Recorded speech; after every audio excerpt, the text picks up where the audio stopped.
My name is Nato Barbara Jane from Uganda. I'm 25 years old. I run a social enterprise called Smart Kitchen Solutions. People out there in my country, even worldwide, they are facing the same challenge. They lack access to clean cooking energy, and at the end they are forced to use these alternatives like charcoal, firewood, yet they are made out of trees, leading to massive deforestation, hence leading to global warming.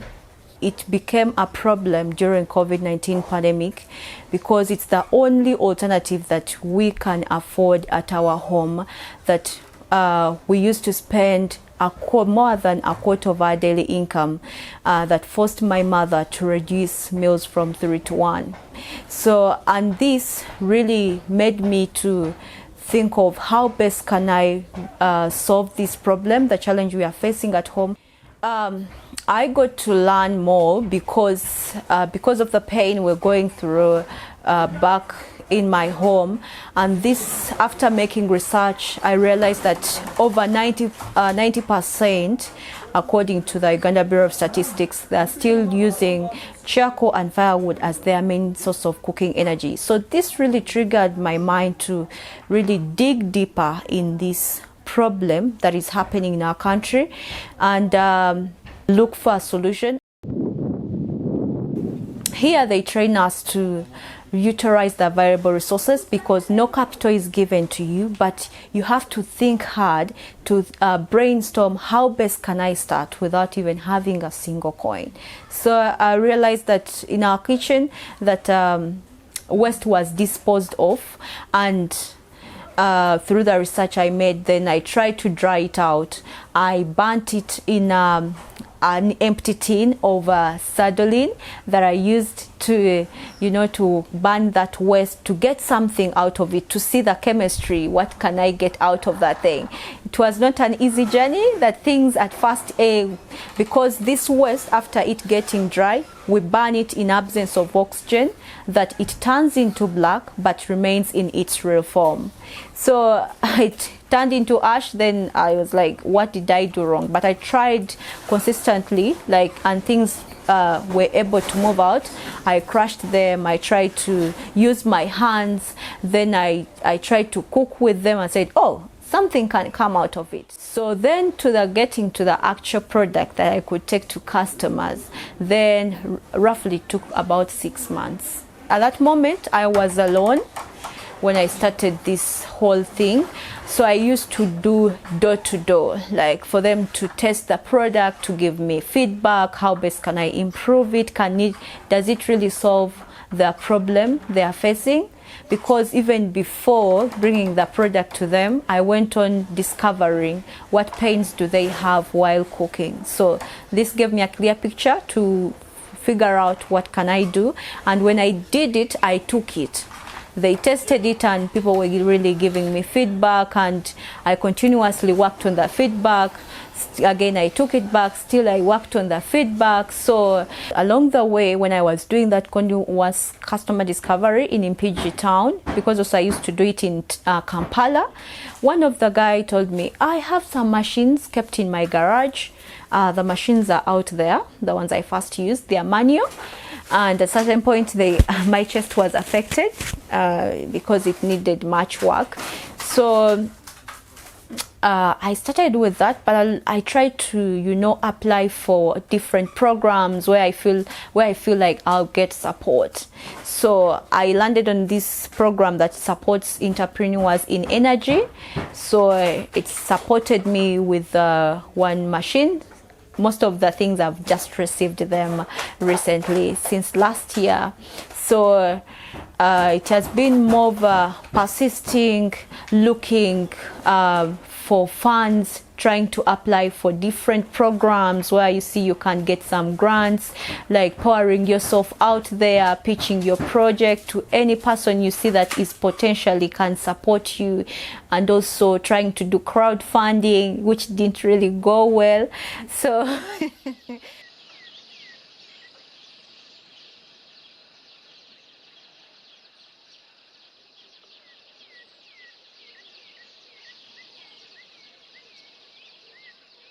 Along the way, I was joined with 2 people, but also the women in the community that we were working with that collect the waste, organic waste, agricultural waste, and sell to us.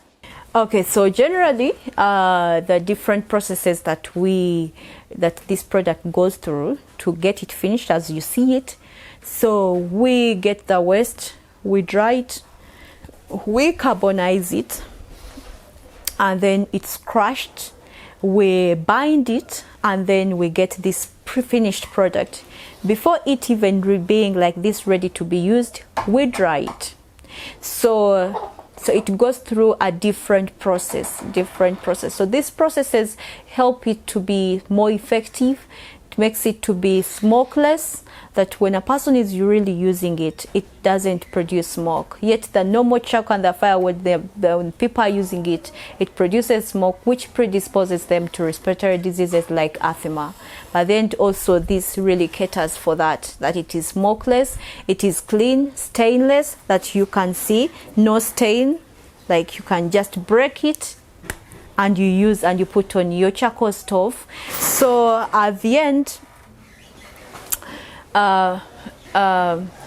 people are able to save 40% of what they spend on the normal charcoal and firewood, in a sense that since this spans for 4 hours while using it or while cooking, so that makes it to be affordable compared to the available alternatives, and makes it to be more affordable compared to gas and electricity, that the clean alternatives we have in the market. So generally, people are able to cook in harmony with nature because no trees are cut down. We just use the waste they disposed of, and we utilize it and make something out of it. So also carbon emissions are being reduced.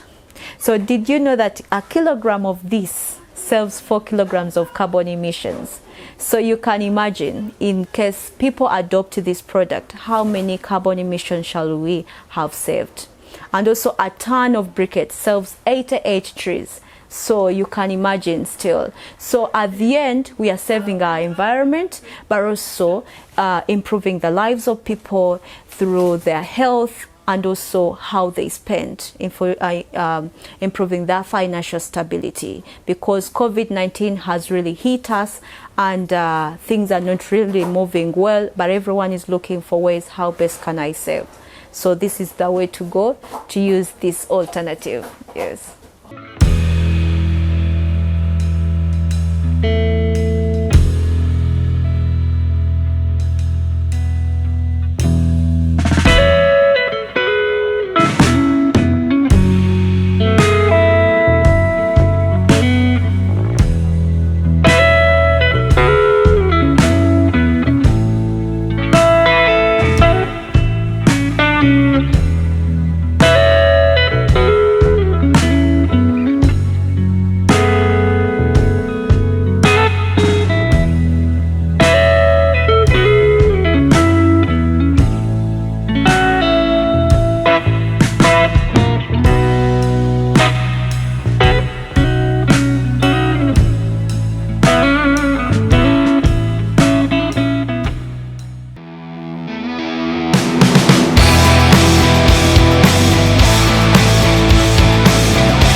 My name is Annonciata.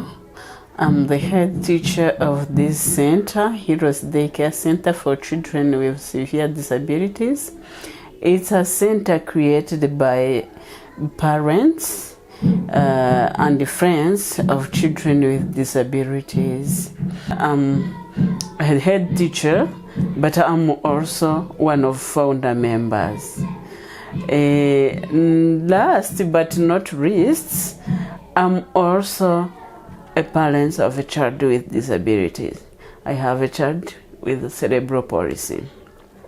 We started the center in order to solve the problem which was really hard for us parents. We created it in order to have a place where our children can enjoy their rights, where they can achieve some potential, their full potentials. Most of our parents had been hiding their children in the house. So it was just to solve that problem, because to find the place, the schools that welcome our kids in order to study with the others, it was really not possible. Teachers in those classes, those normal schools, they're not ready to receive and help those kids. They're not, they do not have the skills. It's a long journey. That's why, as parents, we took initiative to start this center in order to help our kids. Those children are clever, but people don't know that. They see them as useless people. Even parents, when they come to us asking for praise to put their kid, they say, please take my child and find a sponsor. They can't take those children like others. For us, we see them like heroes, and that's why we called our center Heroes Daycare Center. I said about education, they also here benefit from treatment, physiotherapy. They come here, the physiotherapists work hand in hand with teachers in order to positioning those kids in the classroom, to help them about gross motor skills. And it really, we see the impact, the positive result, because a child comes here without crawling down, without walking, and some of them, they really improve.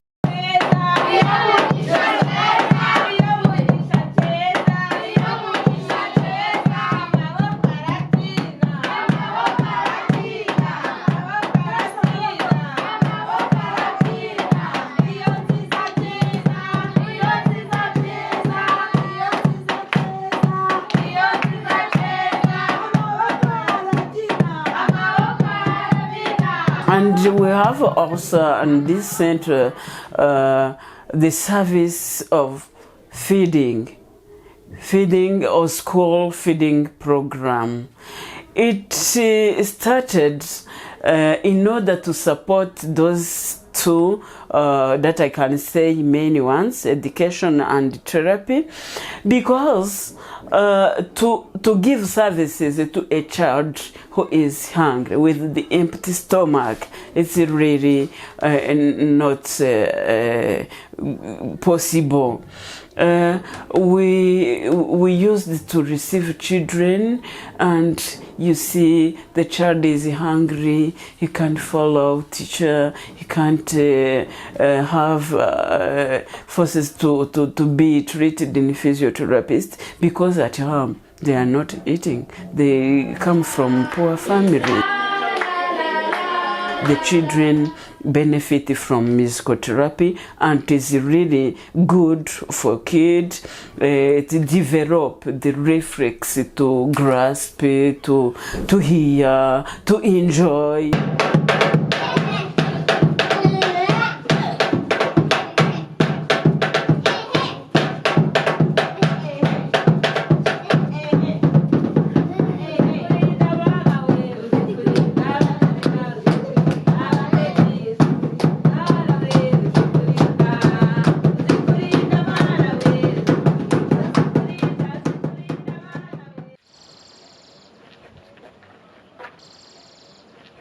We decide to welcome the other children, few children with disability, without disability. And we tried this because we are planning to have our inclusive school.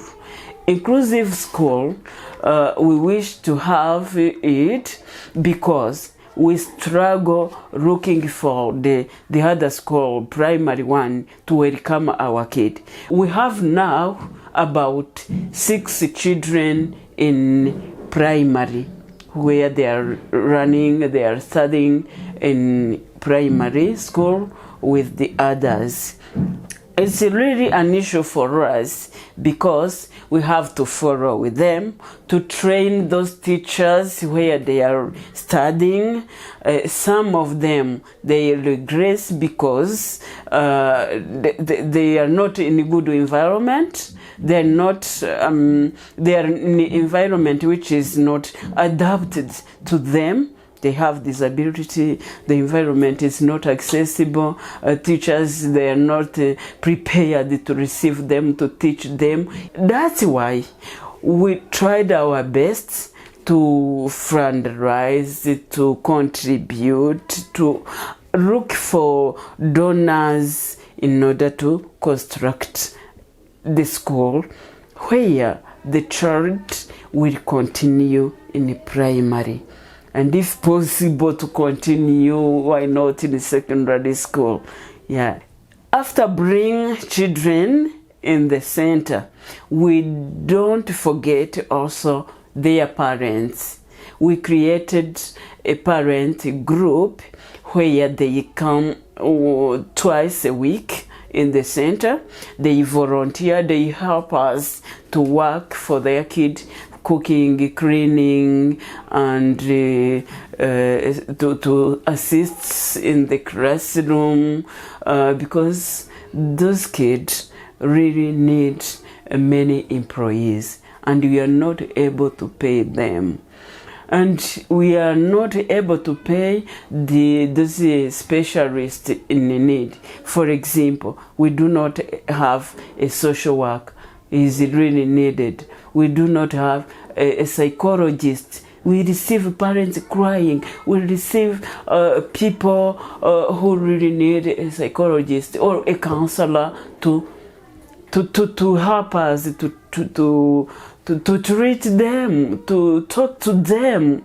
Yeah, all those we know that they are really needed, but we are not able to hire them.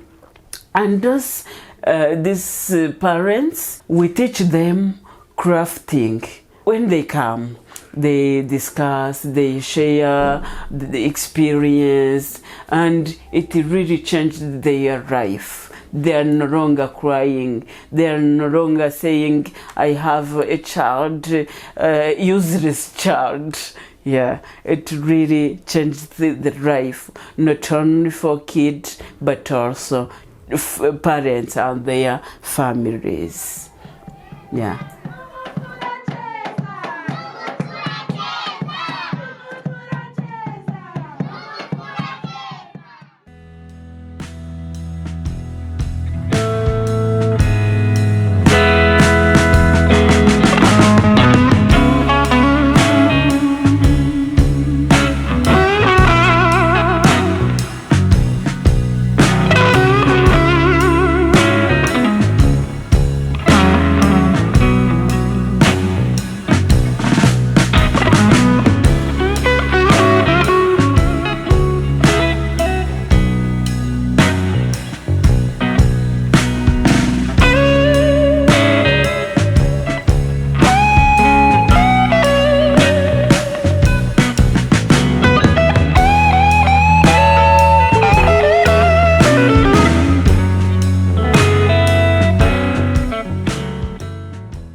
one beautiful here. Called Petilina. Petilina, she has 2 years old. She likes chapati, as you see. Yeah, I prepared chapati for my friends. I'm executive director of Sauti ya Wanawake Maendeleo, which is a non-government organization. My life, yeah, I'm doing a different job. Yeah, so I'm a businessman. So I success to establish and register a construction company with my fellow women. Yeah, so our company, yeah, does different work like construction of the roads.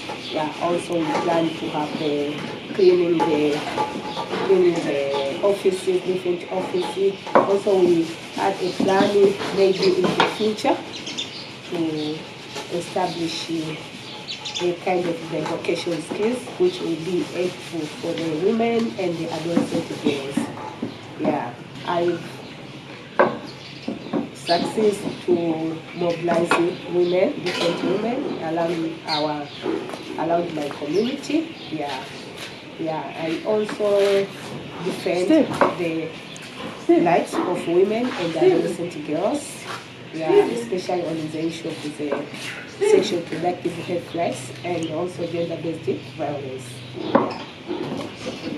It's my passion, yeah, to work, and because most of the women in my country is marginalized groups, so I wanted to lift them. I wanted their voice to be heard out. Yeah. My mother, yeah, she really likes to do a business, and I think she's the one who teaches you how to do business. Yeah, because despite of working, yeah, in NGO and in company, I'm also involved in doing small businesses like making yogurt, like making bracelet, chain. Yeah. Also, we create safe space for the girls. They are meeting, yeah, and learning from each other. Yeah, safe space is a place which might be informal or formal places. Objective of having this safe space is to create a safe environment for the girls, where girls can increase their voices and having a power.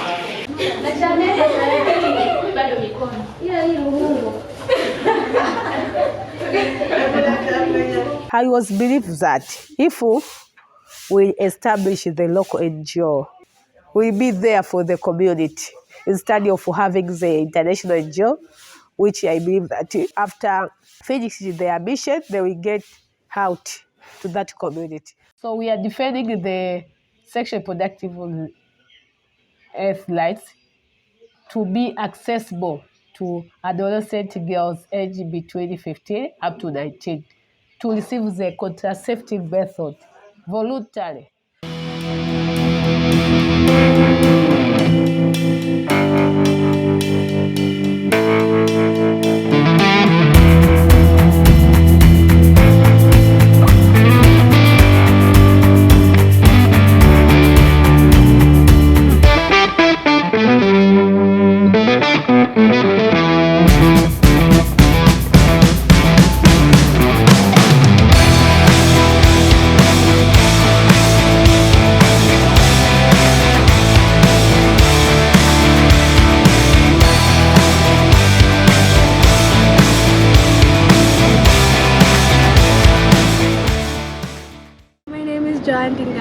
And I am an artist and an activist. So to me, activism really is about fighting for people and enhancing the voice of the voiceless. Or I don't know how I can explain it, but most of the time people try to speak up for others as if they can't speak up for themselves. But what I really try to do is that to make them realize that they can speak for themselves and to enhance their voices. I work with different organizations for different projects where we teach girls of my age and younger about how life would be great if they thought outside the box, how to take care of themselves mentally in every aspect of their lives. To me, activism is also just something that's so personal. It's because I have grown up in a place where I had no choice but to fight for my rights and fight for everybody else around me. So I think it's a very personal journey and it's a core thing. Like, it just has to be this way for me. I felt like a black sheep and an outcast most of the time, and just me being who I am made a lot of people have things to say about my body, about who I am, what I identify as, and I had to stand up for myself and honor my right to be here, honor my right to be part of what everybody else is part of. I identify with a lot of, I would say, identities within me. Intersectional is the word. And different parts of me realized that I had to fight for who I am. At first, I'm a woman, so by me being a woman, I had to fight for equal rights with the men. I had to fight for my place in the world. The second one is I'm a black woman. So it's very hard to seek out opportunities than other people around me. So that made me realize that it didn't work the same way with other people around me. The third is I'm queer. So that in itself, here where I come from, is very, very difficult because it's not accepted here. So I had to fight with all my different identities, not just one. So I'm intersectional in that sense. So firstly, the first thing I do is just be myself. Be myself is an act of rebellion. Me loving myself, me living my life freely and being outspoken is an act of rebellion against the patriarchy, against the system, against a lot of things, I would say. And then the second is I try to educate as many people as I can, those who are willing to learn, of course. I try to educate them about different topics like sexual and reproductive health, about their rights and how to fight for their rights and how to voice it out there, and just to introduce them to new perspectives that they might never have run into or something. So we go to the villages and the other rural areas to teach girls on their rights, on how to protect themselves from predators, how to take care of their bodies, and how to seek out opportunities that are going to be good for them because they don't have access to this knowledge, so they may not be so broad-minded to see what possibilities are there other than just get married at a very young age, which are trying to discourage early child marriages, and also to teach them about early child pregnancies, like teen pregnancies, which are a problem here. Yeah, and other than that, we also teach people here in the urban areas because in as much as they're here, they don't have certain information or they have a lot of misconceptions when it comes to topics like sex, when it comes to gender, when it comes to sexual orientation and such topics. So we try to teach them about stuff like that. On the laws here, they forbid activism even for LGBTQ rights. It's like a felony or something like that. So, but we do that, especially like on social media. Those are the places where we can at least put our work out there without being sentenced to jail. But yeah, we just do that, and it's more spaces where we create our own spaces where we can teach people who are close to us, our family, our friends, when we do get the chance to. But besides that, it's mainly through social media. Defending human life is not a climb, but sometimes in society seems that you are a climb. You are the one who are troubleshoot in that society. Yeah, as a human defenders, especially for the adolescent girls and other key vulnerable groups like sex workers here in Tanzania, it's really challenging. And as I am a woman, human rights defenders, the challenge which are facing is not the same like the men human rights defenders. As a women human rights defenders, you can be arrested by the government, and I remember it was 2018 when I was arrested by the government after defending the adolescent girls' rights on sexual reproductive health rights. The government and the other society sees that as a crime. If I want or I emphasize the girls to intersexual, yeah. So I have been arrested, and they are sent me to the police station. So after that, I was invited by Women Thrive to attend the event in the USA. And when I was there at USA, my mother was arrested. Yeah, she was arrested because the police said that my mother was taking me out of the country, and my mother was not supporting the police. Yeah, so my mother was staying there at the police for 80 days, and she was suffering from pneumonias. Yeah. After that, the Office of Human Rights of Regional from Ethiopia was intervened and helped me, and they had the organization from Sweden, which they called Civil Society Rights. They intervened and they helped me. And the Tanzania Human Rights Defenders Coalition also intervened and they helped me. The case goes up to September, and it was closed after the government didn't get the evidence. Yeah.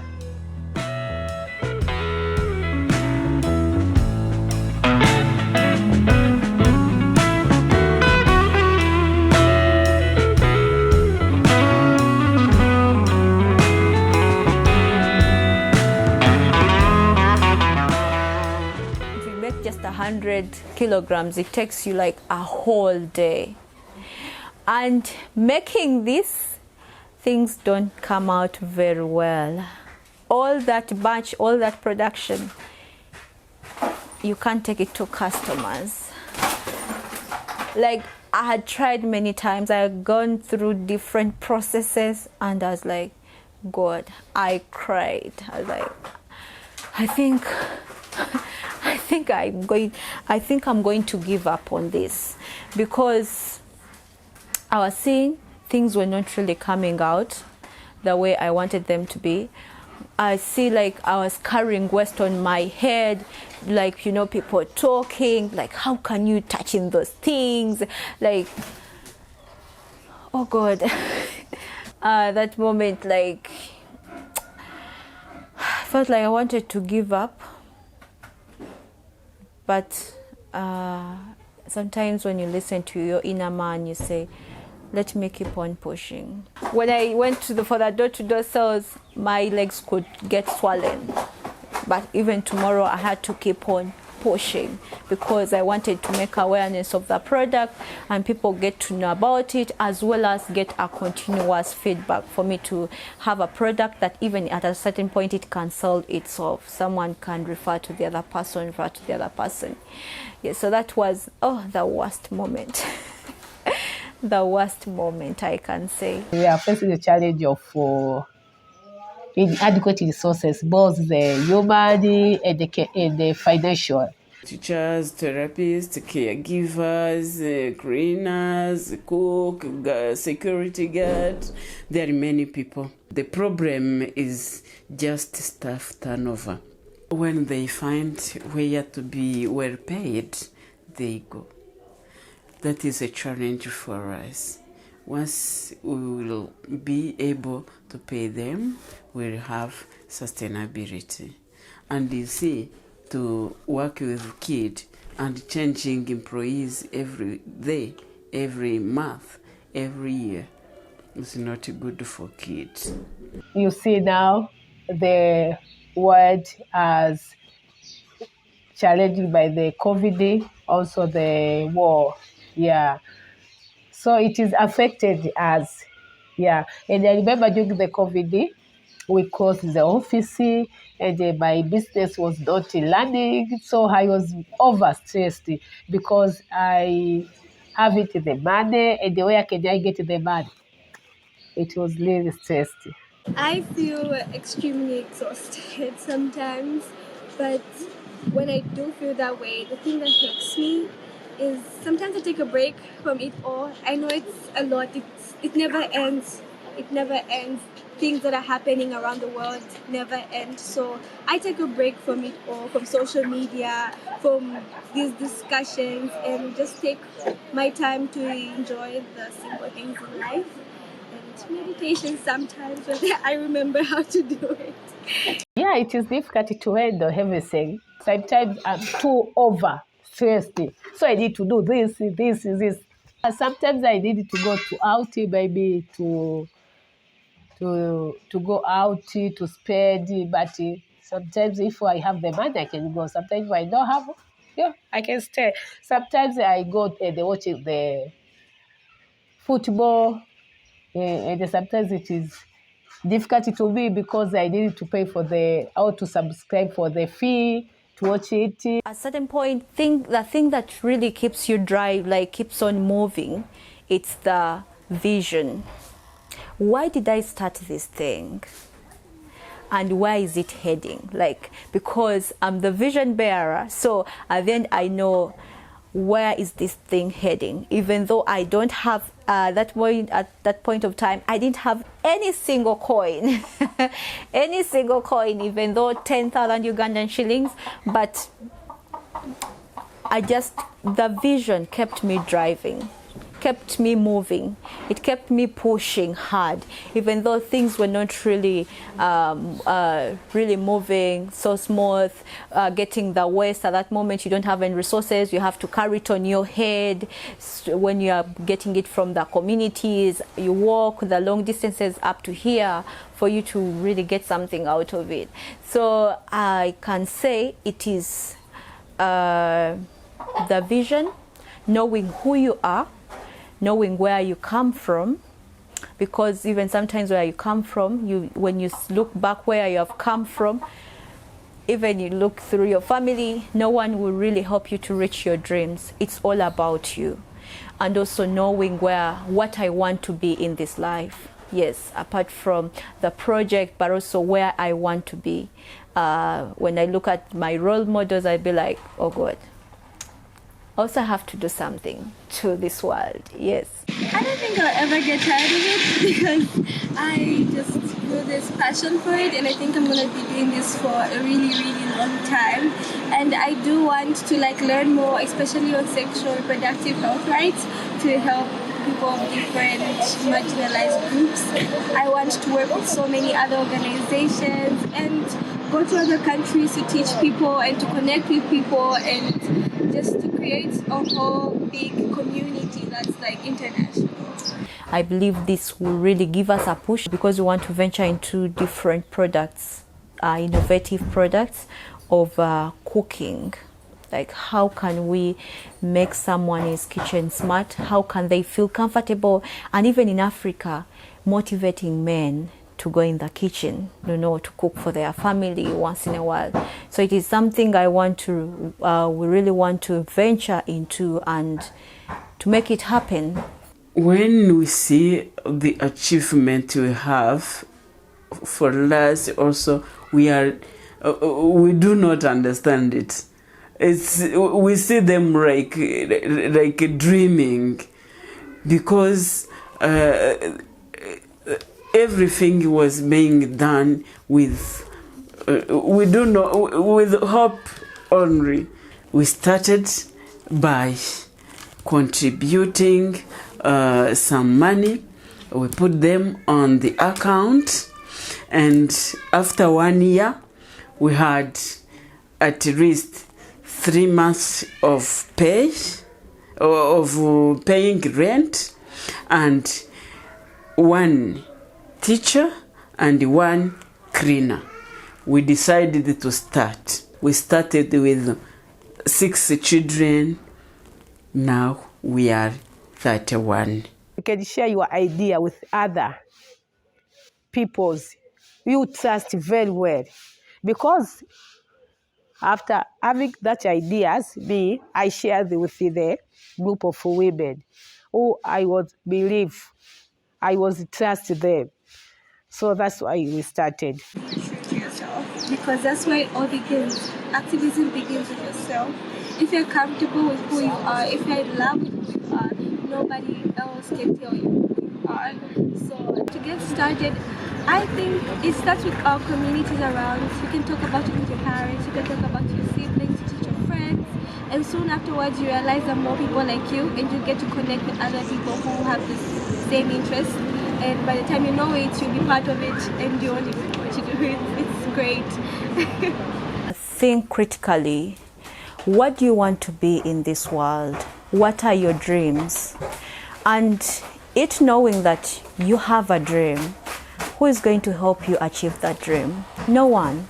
Even though your mom, your father, they will just educate you, reach at a certain level, but they won't help you reach the dreams. It's all about you, for you to start now. I can say having an idea, that is very awesome because you have already taken a step. But also, what can we do to get away from an idea for it to come out, to have something concrete in hands? Take actions. Whenever you make research, try it out.